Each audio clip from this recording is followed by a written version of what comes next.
Thật ra thì cái này có được thành quả như vậy là nhờ team máy rất là tuyệt. Con này hình như nói rồi.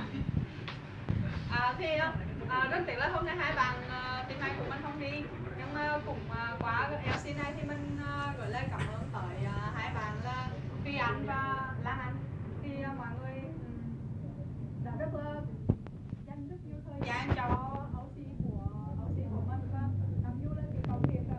QM như những cái việc không tên không phải là có một cái daily nó cực kỳ rõ ràng giống như là sale hay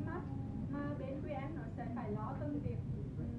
rất là nhỏ cho intern, và ngay cả việc mà nói chuyện hay là giải quyết những vấn đề của intern thì cũng cần cái sự kiên nhẫn và cái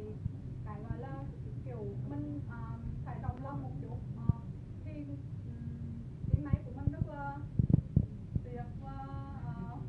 mình phải nói là mong là team tiếp theo sẽ tiếp theo do Thảo Vũ sẽ tiếp tục đạt được giải này và mang lại được những gọi là thực sự là life changing experience cho intern của mình.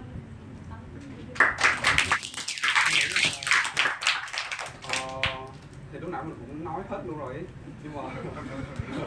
mà nếu mà kể một cái kỷ niệm mà mình nhớ nhất với QM là cái kỷ niệm mà một bạn intern Indonesia qua đây, xong rồi hồi đó thì Buddy là bạn tên là Jeremy, tên từ Indonesia, qua đây làm GE cho Unet Media.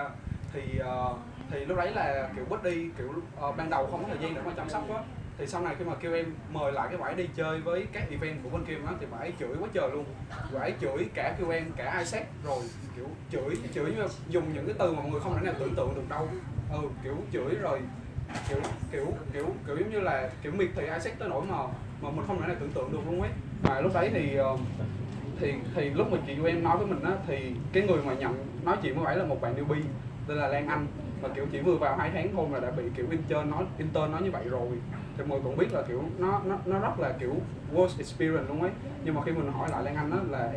em làm gì rồi thì em thấy sao, thì Lan Anh bảo là kiểu nếu mà em đã kiểu làm cái job của em này rồi ấy, thì kiểu cái em muốn kiểu luôn là cái the best experience cho những bạn intern,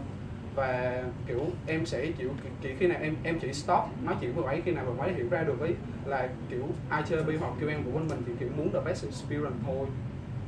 Thì nói chung là mình cũng muốn kiểu rất là cảm ơn kêu em trong case này, vì mình nghĩ là nếu mà OCB tiếp theo á, mà đã lên á, thì sẽ sử dụng lại được rất là nhiều những cái initiative của chị Thanh đã làm. Kim muốn nói gì? Ok, cảm ơn mọi người.